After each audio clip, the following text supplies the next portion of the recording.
Bonjour à tous et bienvenue dans le webinaire organisé par Agrotransfert Ressources et Territoires dans le cadre du projet Réseau qui traite de la résilience des systèmes de production des Hauts-de-France vis-à-vis des impacts du changement climatique sur l'eau.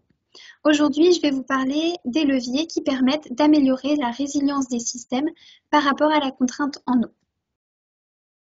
Donc, il existe une multitude de leviers pour améliorer justement la résilience de ces systèmes. On peut essayer soit de jouer sur la demande des plantes en eau, soit d'essayer de jouer sur l'offre en eau. En ce qui concerne la demande en eau, on peut agir à différentes échelles. On peut agir à l'échelle du système de culture en jouant sur la rotation et les itinéraires techniques. On peut par exemple décaler les dates de semis pour éviter les périodes de forte chaleur, gérer le précédent et l'interculture pour essayer d'éviter les concurrences avec l'eau, diversifier ses cultures dans son assolement, modifier la densité de semis ou encore la fertilisation. On peut également jouer sur le matériel végétal en lui-même en choisissant des espèces et des variétés qui sont moins demandeuses en eau ou plus résistantes à la sécheresse. En ce qui concerne l'offre en eau, on peut essayer de favoriser un microclimat pour la plante qui sera plus frais et plus humide, par exemple par l'agroforesterie, la mise en place de haies et d'arbres, ou de favoriser la couverture végétale. On peut également jouer sur l'irrigation pour augmenter l'offre en eau. On peut optimiser l'irrigation par du matériel, le goutte à goutte ou l'aspersion. On peut aussi prendre en compte les politiques de stockage et d'accès à l'eau, donc bien faire attention à la quantité d'eau disponible sur le territoire et l'ajuster en fonction des besoins en eau de la plante. Mettre en place des retenues d'eau l'hiver et des lacs collinaires. Et ensuite, on peut utiliser des outils numériques pour le pilotage, comme des outils d'aide à la décision, des capteurs, des drones, des sondes, pour vraiment apporter l'eau strictement nécessaire aux besoins de la plante. Ensuite, le sol constitue également un grand réservoir d'eau pour la plante. Et à l'échelle du système de culture, on peut essayer de jouer sur ses propriétés physiques pour permettre d'augmenter la disponibilité en eau du sol.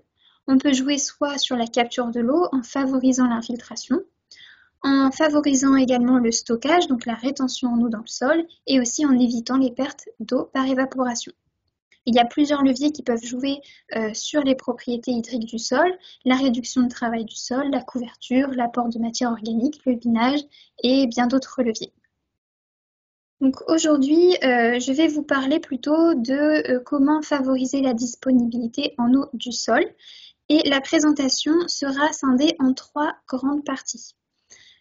La première partie sera focalisée sur la capture de l'eau dans le sol, donc comment améliorer l'infiltration de l'eau. La deuxième partie sera plutôt axée sur comment retenir l'eau dans le sol et la rendre disponible pour la plante. On va notamment parler de réservoirs utilisables.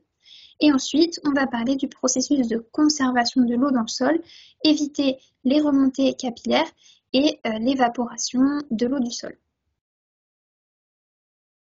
Pour commencer la présentation, je vais vous parler des leviers mobilisables pour infiltrer l'eau dans le sol. Donc l'infiltration, tout d'abord, c'est un flux maximal que le sol est capable d'absorber à travers sa surface lorsqu'il reçoit une pluie. Il dépend de plusieurs facteurs, dont le premier, c'est l'état de surface. Est-ce que la surface du sol est apte à infiltrer l'eau dans le sol ou est-ce qu'au contraire, la surface est dégradée et devient imperméable, induit un ruissellement. Donc l'état de surface va vraiment dépendre de la stabilité structurale du sol et de son exposition à la dégradation. Ensuite, le deuxième facteur qui influence l'infiltration d'eau dans le sol, c'est la perméabilité. C'est l'aptitude du sol à laisser passer l'eau. Plus le sol sera perméable et plus l'infiltration sera permise.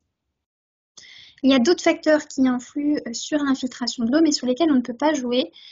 C'est par exemple l'intensité des pluies. Plus les pluies seront intenses et plus le sol sera gorgé d'eau et aura du mal à infiltrer l'eau dans le sol à un instant T. L'intensité de la pente, effectivement, si on a un sol pentu, alors l'eau aura tendance à ruisseler le long de la pente. Et la teneur en eau initiale, puisque si le sol est déjà initialement gorgé d'eau, il aura du mal à infiltrer l'eau dans sa porosité. Pour vous guider tout au long de la présentation, vous pouvez vous référer au bandeau en haut à droite qui reprend dans quel grand processus on se situe et dans quelle sous-partie également. Donc maintenant, je vais vous parler de comment améliorer l'état de surface et notamment éviter que le sol devienne imperméable à l'eau. On va notamment parler du phénomène de battance. La battance, c'est la désagrégation des mottes de terre sous l'action des gouttes de pluie. Quand il y a une pluie plus ou moins intense, la goutte de pluie va atterrir sur les particules de sol et ces particules, si elles sont fines et si elles sont peu agrégées entre elles, elles vont se disperser et se colmater entre elles, ce qui va permettre la formation d'une croûte sédimentaire et un lissage en surface qui va former une croûte vraiment imperméable à l'eau et qui aura aussi des conséquences sur la levée des cultures. Les sols les plus sensibles à ce phénomène sont les sols limoneux, pauvres en argile, acides et aussi pauvres en matière organique. Pour essayer d'éviter cette croûte de battance, on a deux solutions possibles, soit améliorer la stabilité structurale des agrégats, soit protéger la surface du sol de l'impact des gouttes de pluie. Donc pour vous faire un rappel sur ce qu'est la stabilité structurelle, elle exprime en fait la capacité des agrégats à résister à la dégradation qui est due en général à l'impact de la goutte de pluie, comme je viens de l'expliquer. Un des facteurs qui influence la stabilité structurelle, c'est la formation du complexe argilo-humique. Donc comme vous pouvez le voir sur la figure ci-contre, dans une particule de sol, donc qui est schématisée par le cercle noir, on a différentes textures. On a des particules de limon, de sable et aussi d'argile. Les argiles ont une charge électromagnétique négative autour de ces parois, au même titre que la matière organique. Donc finalement, ces deux entités sont censées se repousser puisqu'elles ont toutes les deux des charges négatives. Et en présence d'ions calcium ou d'autres ions comme par exemple le fer, les particules d'argile et de matière organique vont s'associer et créer donc ce qu'on appelle le complexe argilo-humique. Et en fait, l'intérêt de la fabrication de ce complexe, c'est que les matières organiques vont finalement protéger les particules d'argile de cette dispersion et de cette désagrégation due à l'impact de la goutte de pluie. Donc les deux autres facteurs que je vais citer là découlent finalement de la formation de ce complexe argilo-humique. Donc vous l'aurez compris, un sol stable sera un sol qui aura une texture plutôt argileuse. Les sols les moins stables sont ceux qui ont une texture limoneuse puisque les particules de limon sont très très fines et sont sensibles à la dispersion. Et enfin, la teneur matière organique est également un point important. Plus il y aura de matière organique, plus ça va former des complexes argilo-humiques. Mais cette matière organique aura un autre effet qui est qu'en fait, en se décomposant, les micro-organismes vont se nourrir de cette matière organique et fabriquer des exudats qui ont un pouvoir très agrégeant en fait, entre les particules. Et donc ça va créer une sorte de liants organiques qui vont colmater les particules de sol et qui vont les rendre plus résistantes à cet impact des gouttes de pluie. Donc pour améliorer la stabilité structurelle des agrégats, un des premiers leviers, c'est d'apporter du calcium, du Ca2+, pour renforcer cette liaison argile-humus. Il faut également essayer de réduire un maximum le travail du sol en surface, puisque plus les particules seront rendues fines et plus les agrégats seront désagrégés par le travail du sol, plus ils seront sensibles à cette croûte de battance. Et ensuite, il faut aussi apporter de la matière organique pour stimuler l'activité biologique qui va créer des liants organiques qui permettent de colmater les particules et les rendre plus résistantes. Et ça va aussi contribuer à la formation du complexe argilo-humique. Deuxième grand levier pour améliorer l'état de surface, c'est de protéger la surface de l'impact des gouttes de pluie en couvrant le sol. Donc soit on peut le couvrir par un mulch ou un paillis plutôt sec, soit on peut le couvrir par une couverture vivante. Les deux auront le même effet, c'est qu'en fait, en arrivant sur le mulch ou la couverture végétale, la goutte de pluie va réduire son énergie cinétique et l'impact sur le sol sera diminué et donc on aura moins tendance à avoir cette croûte de battance. Finalement, la croûte de battance aura plus de chances de se produire sur un sol nu. Je vais maintenant passer à la deuxième sous-partie qui concerne la perméabilité du sol. La perméabilité, elle dépend principalement de la porosité du sol, qui constitue l'ensemble des vides dans le sol qui sont occupés soit par l'eau, soit par l'air. L'image ci-dessous reprend l'organisation d'un sol en fonction de l'assemblage des mottes et des agrégats. Dans la suite de la présentation, je vais vous parler plutôt de macroporosité et de microporosité. La macroporosité, c'est l'espace qui est présent entre les mottes et les agrégats et dont l'eau qui est à l'intérieur s'écoule par gravité. Les micropores, ça représente les espaces qui sont présents entre les agrégats et les particules de sol. Et à l'intérieur de ces micropores, l'eau est retenue par capillarité. Pour augmenter la perméabilité dans le sol, on va essayer d'augmenter le volume de macropores, puisqu'en fait, c'est lors d'une pluie intense, c'est dans ces macropores que l'eau va s'écouler préférentiellement. En l'absence de macropores, le sol se gorge très vite d'eau, puisque les micropores sont petits et sont vite saturés, et donc en l'absence de ces macropores, le ruissellement peut intervenir. Pour augmenter le volume de macropores, on peut avoir différents leviers. D'abord, on peut décider de travailler le sol, soit en faisant du labour, soit en faisant du non-labour. On va voir les conséquences que ça a sur le volume de macropores dans le sol. On va également essayer de favoriser un maximum la présence des racines puisque ce sont des chemins préférentiels à l'écoulement de l'eau. Et ensuite, on va essayer d'éviter les tassements. En ce qui concerne le labour ou le non-labour, dans la suite de la présentation, je vais surtout parler du non-labour. Alors, effectivement, il existe plusieurs déclinaisons du non-labour. On peut parler de pseudo-labour, de technique culturale simplifiée en travail profond, en travail superficiel ou à l'extrême, un semi-direct. Et donc, dans la suite de la présentation, quand je vais parler de non-labour, on va plutôt parler en fait de semi-direct qui est vraiment un non-travail du sol, exceptionnellement de 2 à 5 cm sur la ligne de semis. Alors que le labour, c'est vraiment un travail profond jusqu'à 30 cm qui va chercher à retourner les horizons du sol. En ce qui concerne la macroporosité, on va essayer de constater la différence entre un sol labouré et un sol non labouré. Donc le schéma présenté ici est un schéma conceptuel qui a été réalisé par Agrotransfert et qui reprend plusieurs sources bibliographiques. On va se focaliser sur l'horizon de surface de 10 à 15 cm. La courbe rouge représente l'évolution du volume de macropores en labour. La courbe jaune en TCS et la courbe verte représente l'évolution de la macroporosité en semi-direct. On remarque qu'en labour, on a une forte macroporosité, mais qui est assez instable dans le temps. En fait, cette macroporosité va augmenter soudainement à la suite du labour, puisque c'est là qu'on va recréer justement, aérer le sol, et en fait, elle va diminuer jusqu'au prochain labour où elle va réaugmenter, puis diminuer tout au long de l'année culturale, réaugmenter, et ainsi de suite. Et en fait, cette macroporosité est très instable et est sensible aux effets cumulatifs de la pluie et de la gravité. Et finalement, on va être obligé de la régénérer à chaque fois et on va devenir assez dépendant de ce travail du sol pour aérer le sol de manière continue. En non-labour, il y a moins de macropores qui sont présents en surface, mais cette macroporosité va évoluer de façon linéaire dans le temps jusqu'à rattraper le volume de macropores présents en labour au bout de 20 ans de pratique. Et en fait, cette macroporosité est beaucoup plus stable parce qu'elle n'est pas induite mécaniquement, mais elle est induite par les micro-organismes du sol, et notamment les vers de terre ou même l'action des racines. Et donc en fait, moins on va perturber le sol et plus la macrofaune et la microfaune vont avoir le temps de se développer et vont recréer cette macroporosité qui sera biologique. Par contre, les effets, effectivement, sont observables à partir de 10 ans de pratique.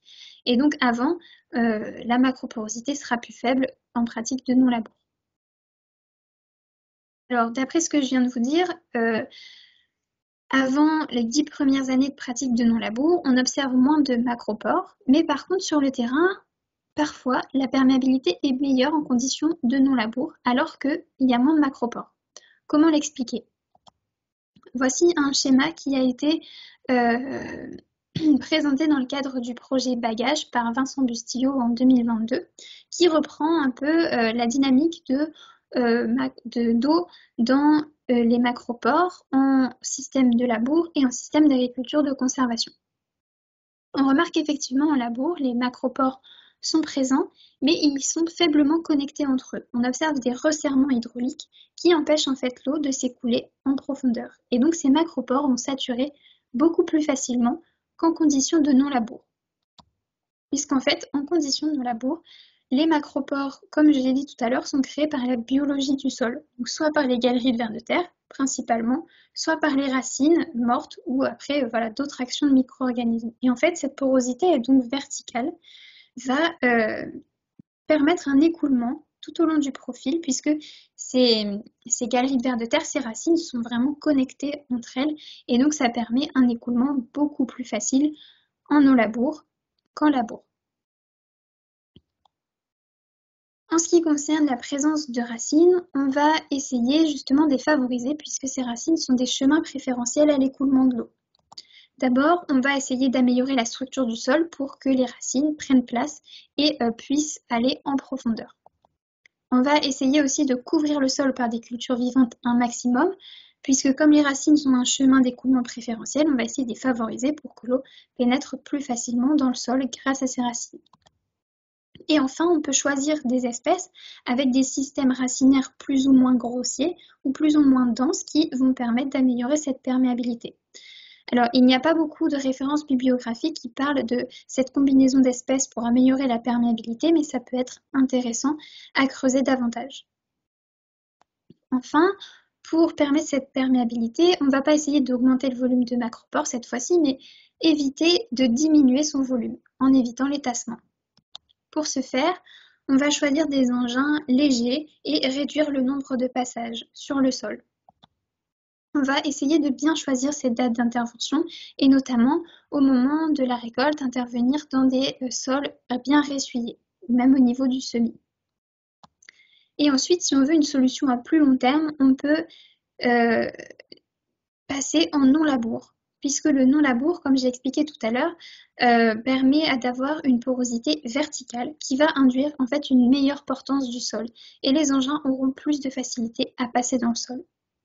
Par contre, il faut quand même avoir en tête que le passage en non-travail du sol lors de la transition, il peut y avoir un risque de tassement naturel qui est assez long à régénérer puisque toute la microbiologie du sol, la macrofaune, doit refaire son activité et donc ça prend au moins 5 ans. Voilà, donc pour conclure sur cette partie d'infiltration de l'eau dans le sol, on a deux principaux leviers qui peuvent agir sur cette infiltration. Tout d'abord, on peut essayer d'améliorer l'état de surface en améliorant la stabilité des agrégats. On peut limiter le travail du sol en surface, augmenter la matière organique ou aussi apporter du calcium. On peut également créer une barrière physique contre l'impact des gouttes de pluie, éviter cet effet splash qui va induire une croûte de battance en mettant en place un couvert mort qui va faire un mulch ou un couvert vivant dont les feuilles vont permettre de réduire l'énergie cinétique de la goutte. Ensuite, on va essayer de favoriser un maximum la macroporosité en augmentant le volume de macropores. On peut passer par des techniques culturales avec ou sans labour. On a vu qu'en labour, la macroporosité était plus élevée mais était instable dans le temps. On est obligé de la régénérer régulièrement. Alors qu'en non-labour, cette macroporosité prend un peu de temps à se mettre en place, mais une fois qu'elle est mise en place, elle induit une meilleure portance et une meilleure perméabilité.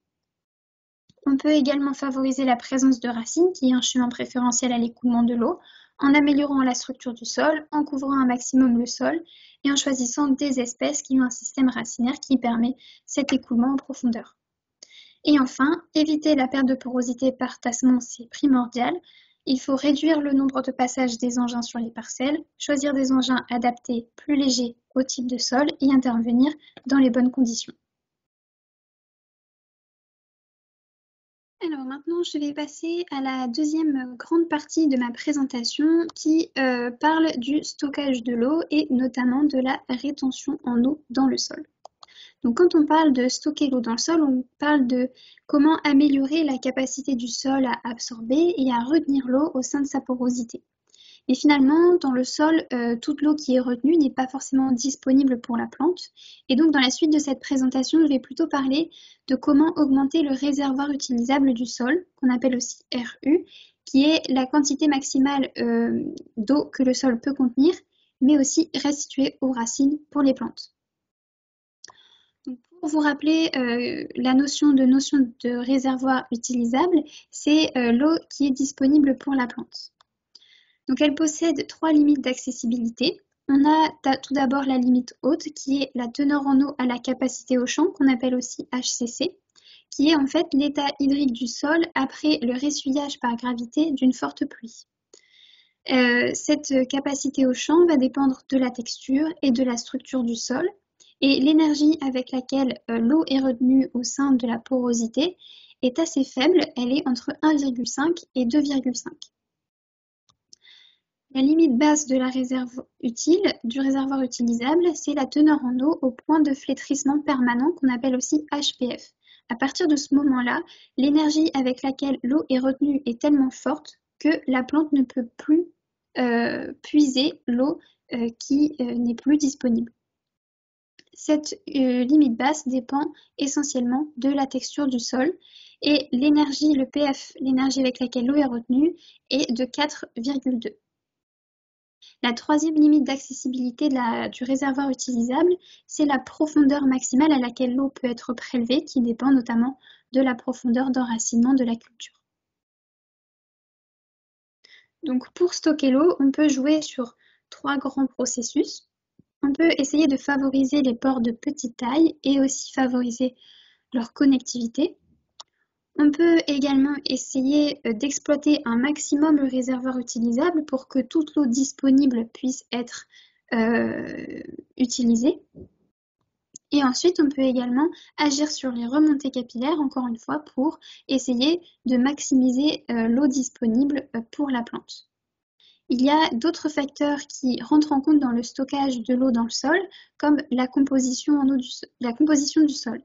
En effet, la texture du sol va induire le stockage de l'eau. Par exemple, quand on aura une texture très fine, alors l'eau sera retenue plus facilement que dans une texture grossière où l'eau va plutôt s'écouler par gravité.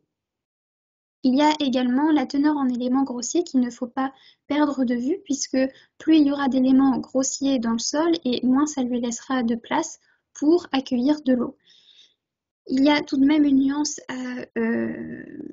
à prendre en compte dans la teneur en éléments grossiers, puisque certains éléments grossiers, comme des éléments crayeux par exemple, ont une structure très poreuse qui permettent au sein même de leur structure de retenir l'eau et de la restituer aux racines. Et donc dans ce cas-là, ça peut avoir un effet inverse en apportant un peu plus d'eau. Mais ça, c'est vraiment dans le cas très particulier des roches calcaires. Mais d'ordre général, voilà, il ne faut pas oublier de prendre en compte les éléments grossiers qui empêchent justement l'eau d'être retenue dans le sol. En ce qui concerne donc la porosité efficace, on va essayer de favoriser un maximum les micropores qui retiennent plus fortement l'eau. Et on va aussi essayer de limiter la perte de porosité par tassement. En ce qui concerne la favorisation des micropores, on va regarder la différence entre la pratique du non-labour et la pratique du labour sur cette microporosité. Et ensuite, on va regarder l'effet de la matière organique sur la présence de micropores et plus largement sur la teneur en eau du sol. En ce qui concerne le travail du sol, le labour permet un volume de pores beaucoup plus important dans l'horizon travaillé. Mais ce qui est intéressant à noter, c'est que la part de macropores va être beaucoup plus importante que la part de micropores. Cependant, dans les macropores, l'eau s'écoule préférentiellement par gravité et aussi ces macropores sont très instables dans le temps. Finalement, c'est les micropores qui nous intéressent dans la rétention en eau du sol. Au-delà de 30 cm, c'est là qu'on va plus en retrouver puisque c'est là où le sol ne sera pas travaillé.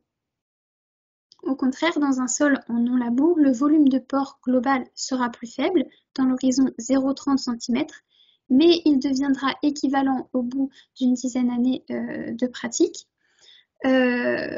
Par contre, la microporosité sera plus élevée en non-labour jusqu'à 30 cm du sol. Et en fait, c'est donc cette microporosité qui rend l'eau disponible pour les plantes. On peut également noter qu'en pratique de non-labour, souvent les résidus de culture sont restitués au sol, ce qui est un apport de matière organique et qui, par sa décomposition, va former des micropores. Concerne l'apport de matière organique et son effet sur le réservoir utilisable et la teneur en eau, il y a énormément de travaux de recherche qui ont été effectués à ce sujet, mais ils sont parfois contradictoires et il y a beaucoup de controverses sur ce sujet.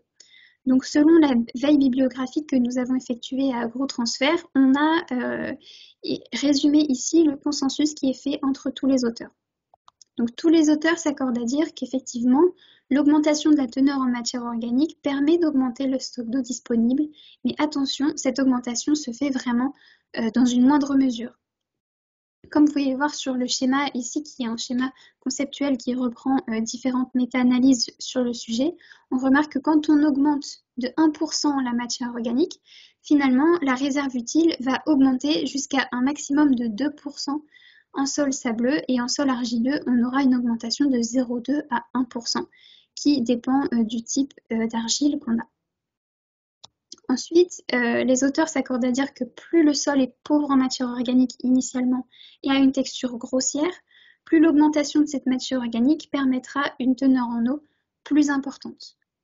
Et enfin, l'effet de cette matière organique est observé souvent, même quasi systématiquement, sur l'horizon de surface 0,15 cm, et en fait cet effet se dilue en profondeur.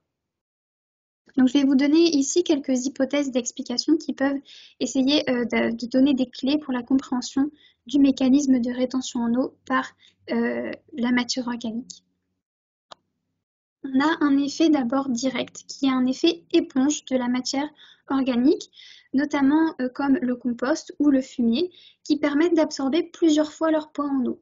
Mais cependant, cet effet est à très court terme puisque ces matières organiques sont faciles à décomposer par les micro-organismes et une fois décomposées, leur structure d'éponge disparaît et cet effet se dilue donc en profondeur. On a également des effets indirects puisque la matière organique apportée va stimuler l'activité microbienne qui elle-même, en consommant la matière organique, va excréter des exudats qui ont un pouvoir agrégeant et en fait cette agrégation va former des micropores dans le sol qui vont retenir plus facilement l'eau. Et aussi cet apport de matière organique peut expliquer qu'en texture grossière, on va avoir un effet plus important puisque finalement le colmatage entre les particules grossières et la matière organique va permettre de lier les particules entre elles et de former cette microporosité. Il faut tout de même alerter sur quelques points de vigilance. Si le sol est argileux initialement et il y a une très forte teneur en matière organique, alors l'apport de matière organique, quel qu'il soit, va augmenter très faiblement la teneur en eau du sol et n'aura quasiment pas d'effet pour certains auteurs. Également, dans certains sols, l'apport de matière organique va augmenter les deux bornes de la réserve utile. Il va augmenter l'humidité à la capacité au champ, mais il va également augmenter le point de flétrissement permanent, ce qui induit qu'au final, la réserve utile n'augmentera pas puisque ces deux bornes auront augmenté au même niveau. Ça, c'est encore un phénomène qui a été constaté, mais dont on ne connaît pas les réponses.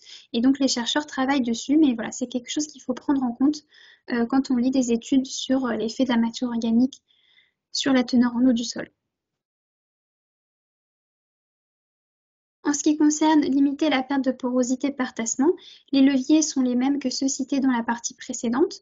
Choisir des engins légers et réduire le nombre de passages, ce qui est primordial. Choisir des dates d'intervention adéquates, attendre que le sol soit ressuyé avant de passer sur les parcelles. Et également, un levier à long terme serait de limiter le travail du sol et de passer en non-labour, puisque ce non-labour va induire une porosité verticale qui va limiter justement ces tassements. Et comme on vient de le voir, le non-labour a aussi ses avantages en termes de microporosité. Maintenant, je vais passer à la partie de l'exploitation du réservoir utilisable. Le réservoir utilisable, il peut être exploité donc par les racines, mais aussi par les mycorhizes. En ce qui concerne les racines, on va essayer de jouer sur la profondeur d'enracinement, mais aussi sur l'abondance et la répartition spatiale des racines. Pour résoudre ces deux leviers, on va essayer, encore une fois, d'éviter les tassements, puisque les tassements constituent un obstacle à l'enracinement. On va également jouer sur le choix des espèces pour essayer de combiner des systèmes racinaires qui permettent justement d'exploiter un maximum ce réservoir utilisable. Il y a bien sûr d'autres facteurs qui agissent sur l'enracinement des cultures, le climat, la teneur initiale en eau du sol, la profondeur du sol, la disponibilité en nutriments, mais tous ces autres facteurs ne seront pas détaillés dans cette présentation. Pour faire un focus et donner un exemple concret de l'effet des tassements sur l'enracinement, je vais vous présenter les résultats du projet Sol Défi qui a eu lieu entre 2012 et 2018 et réalisé par les ingénieurs d'Agrotransfert, qui montre les conséquences du tassement sur l'enracinement des cultures.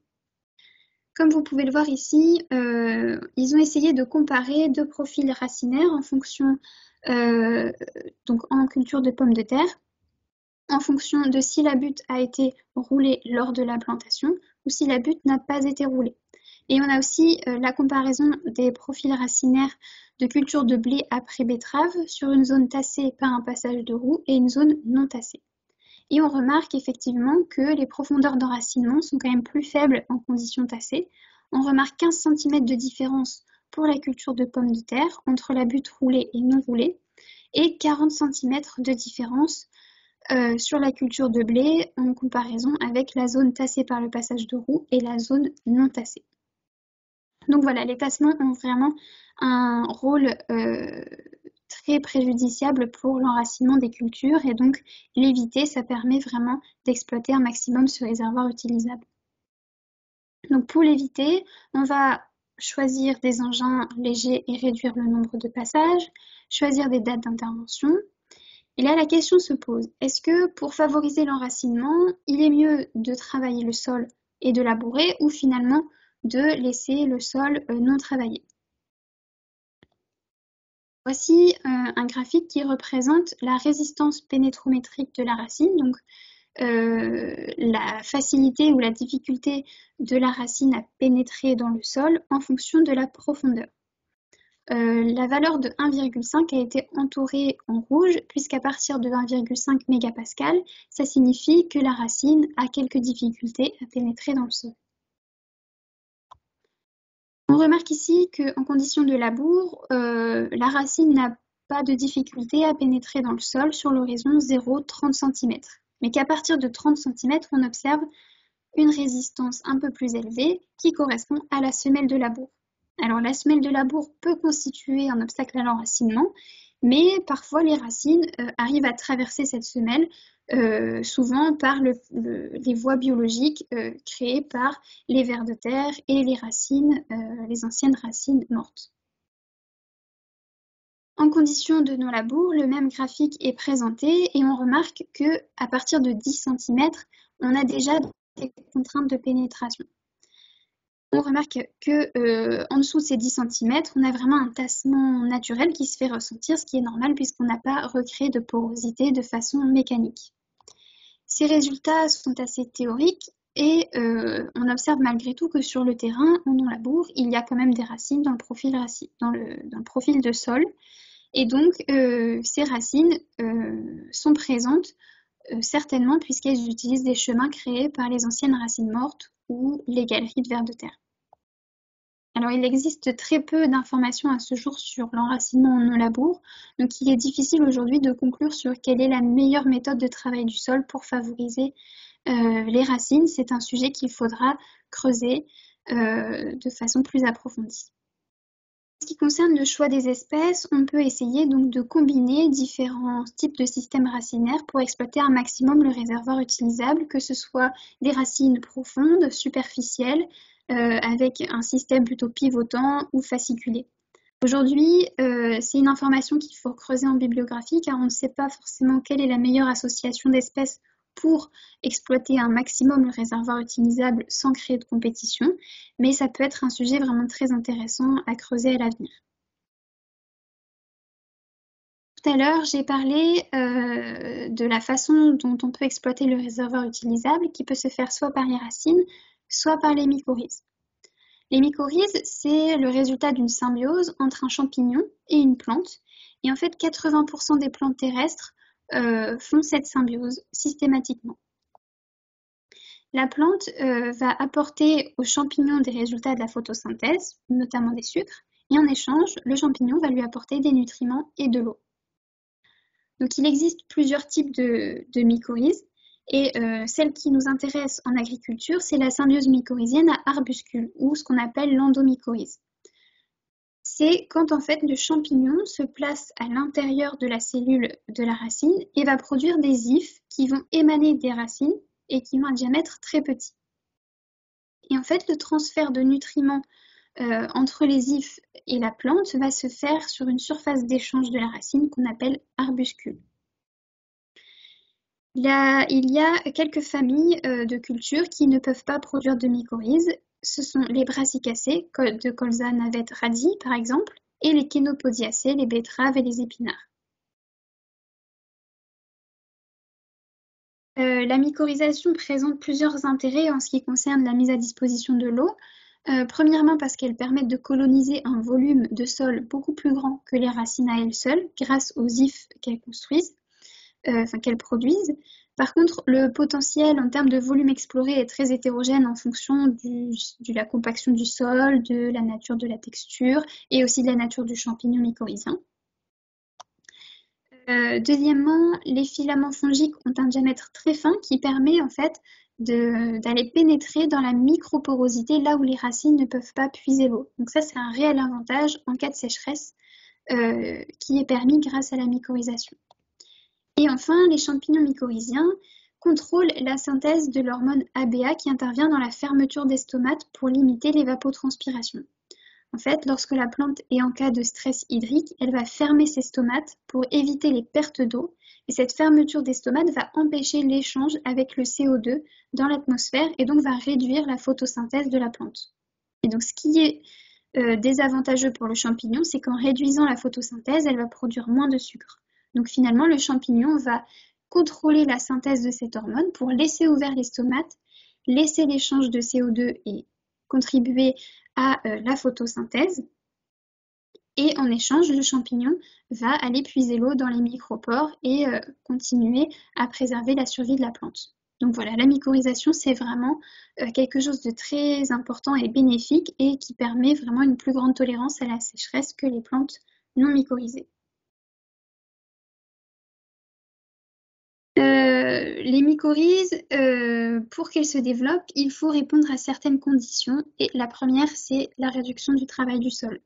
Puisque le travail du sol, en fait, endommage fortement les mycorhizes. D'abord, il enfouit les spores, donc c'est impossible pour eux de se développer et de se reproduire. Ça détruit le réseau mycélien et ça engendre aussi un tassement du sol qui fait que les hyphes ont plus de mal à parcourir tout le volume de sol.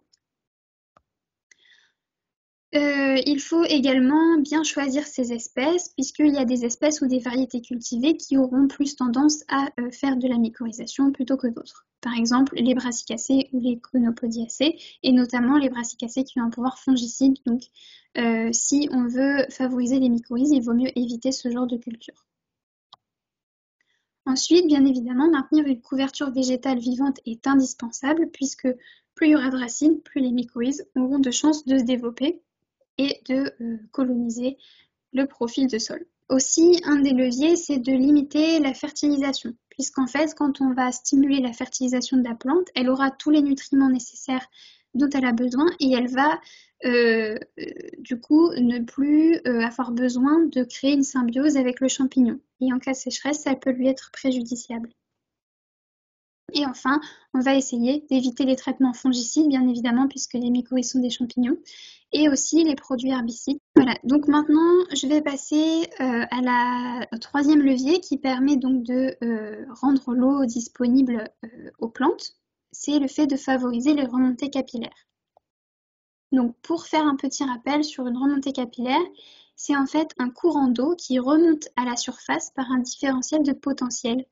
Et en fait, l'eau va remonter depuis un pF bas, donc un pF c'est l'énergie avec laquelle l'eau est retenue dans le sol, un pF bas, vers un pF plus haut où l'eau est davantage retenue.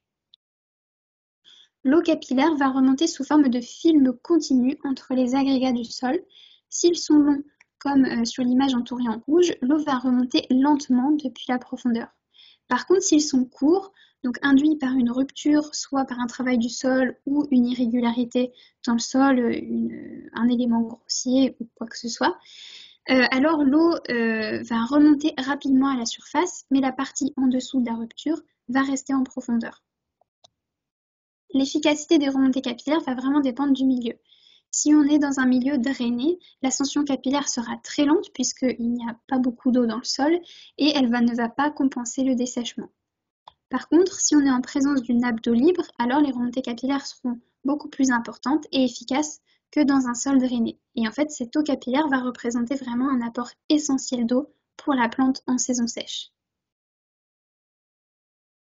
Donc, les leviers pour favoriser les remontées capillaires dépendent de si on se situe en surface ou en profondeur. En surface, il est possible de rouler le sol. Ça va en fait augmenter le contact des particules terreuses et donc cet effet va avoir des conséquences plutôt positives sur la réhumectation du lit de semence. Par contre, il est à noter que quand on roule le sol, donc on va favoriser les remontées capillaires en surface, mais du coup favoriser aussi l'évaporation de l'eau. Donc ça, c'est encore un levier à creuser en bibliographie en fonction de ces deux effets contradictoires et de la balance donc coût-bénéfice de ce levier. On peut aussi favoriser les remontées capillaires en profondeur en couvrant le sol un maximum avec une couverture vivante, puisqu'en fait les racines de cette couverture végétale vont augmenter les remontées capillaires par succion. Et enfin, on va aussi essayer de favoriser les espèces avec une grande densité racinaire, puisque plus il y aura de racines, plus elles vont remonter l'eau capillaire pour la rendre disponible. Et donc, voilà, c'est un levier plutôt favorable aux remontées capillaires. Donc, pour conclure sur cette partie, quand on parle d'améliorer le stock d'eau dans le sol, en fait, on va essayer d'augmenter le réservoir utilisable et de rendre l'eau disponible pour les plantes. On va essayer d'abord de favoriser les micropores qui vont retenir plus fortement l'eau. Donc on a vu que c'était par le non-labour que les micropores étaient plus abondantes et aussi on peut essayer d'apporter de la matière organique pour essayer donc de colmater les particules de sol entre elles et d'avoir cet effet éponge qui peut permettre d'apporter un peu plus d'humidité au sol. On peut aussi limiter la perte de porosité par le phénomène de tassement en réduisant le nombre de passages des engins, en choisissant des engins adaptés au type de sol et en intervenant dans de bonnes conditions. Donc, en ce qui concerne l'exploitation du réservoir utilisable, on va essayer de jouer sur les racines en jouant sur la profondeur d'enracinement et aussi sur l'abondance et la répartition spatiale des racines. Donc, pour ce faire, on peut essayer de limiter les tassements, donc soit en régénérant la porosité par le labour ou par le non-labour. Pour l'instant, en ce qui concerne l'effet de ce travail du sol sur les racines, on ne peut pas vraiment conclure sur quel est le meilleur levier pour stimuler l'enracinement des cultures. Ensuite, on peut aussi jouer sur le choix des espèces en choisissant des espèces avec des systèmes racinaires qui sont plus complémentaires et qui permettent d'exploiter au maximum le réservoir utilisable. On peut également jouer sur la présence de mycorhizes en réduisant un maximum le travail du sol, en choisissant des espèces et des variétés qui favorisent l'apparition de mycorhizes, en maintenant une couverture végétale vivante tout au long de l'année culturale, en limitant la fertilisation et en évitant les traitements fongicides et herbicides. Et enfin, pour agir sur les remontées capillaires, on va essayer donc de les favoriser pour qu'elles puissent être bénéfiques à la plante. On peut favoriser les remontées capillaires en surface en roulant le sol, mais aussi en profondeur en couvrant le sol avec une couverture végétale et en favorisant les espèces avec une grande densité racinaire pour pouvoir justement favoriser cet effet mèche des racines et les remontées capillaires. Alors, je vais maintenant passer à la présentation de ma troisième grande partie, qui est comment conserver l'eau dans le sol un maximum. Donc, on va notamment parler de remontée capillaire et d'évaporation. Pour conserver l'eau dans le sol, on va essayer de limiter l'évaporation de l'eau en couvrant le sol un maximum, que ce soit par une couverture végétale morte ou une couverture végétale vivante. Et on va également essayer de limiter les remontées capillaires pour éviter que l'eau ne s'évapore en surface. Pour limiter l'évaporation de l'eau dans le sol, donc comme je l'ai dit, on peut soit avoir recours à un couvert mort ou à un couvert vivant. En ce qui concerne le couvert mort, on peut choisir un couvert plutôt sec par exemple l'apport de paillis exogènes, donc de paille de miscanthus, de bois raméal fragmenté ou tout autre paillis qui peut être disponible sur le territoire. On peut également restituer au sol les résidus de cultures séchées, comme la paille de blé, paille de maïs, paille de colza, issue de nos anciennes cultures. Toute cette couverture sèche va limiter le phénomène d'évaporation par effet mulch, et cette couverture va être notamment très ligneuse et va prendre du temps à se décomposer. Si on choisit de mettre un couvert plutôt frais, c'est-à-dire des résidus de culture immédiatement remis au sol, on va avoir la même capacité de cette couverture à limiter l'évaporation de l'eau, sauf que cette efficacité sera à plus court terme puisque ces résidus de culture frais seront plus faciles à décomposer pour les micro-organismes.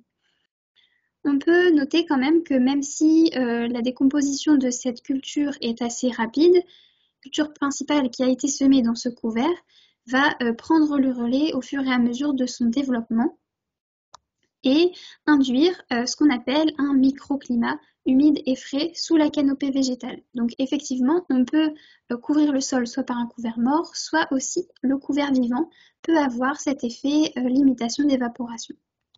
Donc on peut favoriser le couvert en interculture en mettant un couvert intermédiaire, que ce soit une interculture longue ou courte. Et on peut aussi favoriser la couverture en culture, donc en relais cropping, en couvert permanent ou aussi en association d'espèces. Il est quand même à nuancer, ce levier est à nuancer puisqu'il pose des questions en ce qui concerne la consommation de l'eau du réservoir utilisable et de la concurrence que ça peut induire avec la culture principale. En ce qui concerne la limitation des remontées capillaires en surface, on peut avoir recours à deux leviers principaux, le sarclage ou le binage. Le sarclage, en fait, c'est une méthode de travail du sol qui permet de supprimer les adventices. Et en fait, les adventices, comme toutes les autres plantes, ont des racines qui vont puiser l'eau dans le sol et faire remonter l'eau par capillarité. Et donc, en limitant un maximum ces adventices, on va limiter l'effet de mèche et donc les remontées capillaires en surface. En ce qui concerne le binage, il va accélérer le dessèchement en surface en entraînant la formation d'une croûte sèche qui va limiter l'évaporation de l'eau du sol. Elle va également avoir pour action de briser les remontées capillaires, de briser ce film de remontée capillaire pour permettre à l'eau de rester en profondeur et donc de former cette croûte sèche en surface. Pour conclure sur cette partie conservation de l'eau dans le sol, il y a deux leviers différents qu'on peut mobiliser, soit limiter l'évaporation de sol par la couverture végétale d'un couvert mort, soit par la couverture végétale d'un couvert vivant.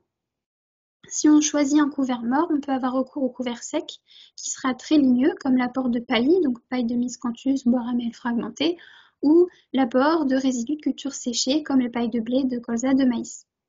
On peut avoir recours également d'un couvert plutôt frais qui est les résidus de culture immédiatement restitués au sol, mais il est à noter que ces résidus de culture seront décomposés plus vite que la couverture sèche. Si on veut limiter l'évaporation par la présence d'un couvert vivant qui maintient un microclimat humide et frais sous la canopée végétale, on peut maximiser la couverture du sol en interculture, mais aussi en culture par un couvert permanent, relais cropping ou association d'espèces. Ensuite, le deuxième grand levier pour conserver l'eau dans le sol, ce sera de limiter les remontées capillaires, donc soit par un sarclage, soit par un binage. Voilà, donc avant de conclure et de terminer la présentation, je tenais à préciser que les leviers qui ont été présentés dans cette présentation ont été considérés indépendamment les uns des autres et ont été aussi réfléchis en fonction des processus sur lesquels ils agissent. Si on veut conseiller un agriculteur et rendre un système de culture plus résilient, il faudra combiner les leviers que j'ai présentés en fonction des objectifs de l'agriculteur, mais aussi du contexte dans lequel il se situe. Et il pourra également avoir recours aux autres leviers que j'ai présentés au tout début de la présentation, qui sont par exemple modifier la gestion de son système de culture, des rotations, décalage des dates de semis. Il peut avoir aussi recours à l'irrigation, à l'agroforesterie. Voilà, il y a différents leviers qui sont possibles de combiner pour avoir, in fine, un système plus résilient à l'aléa sécheresse. Voilà, je vous remercie de votre attention et je vous souhaite une bonne journée.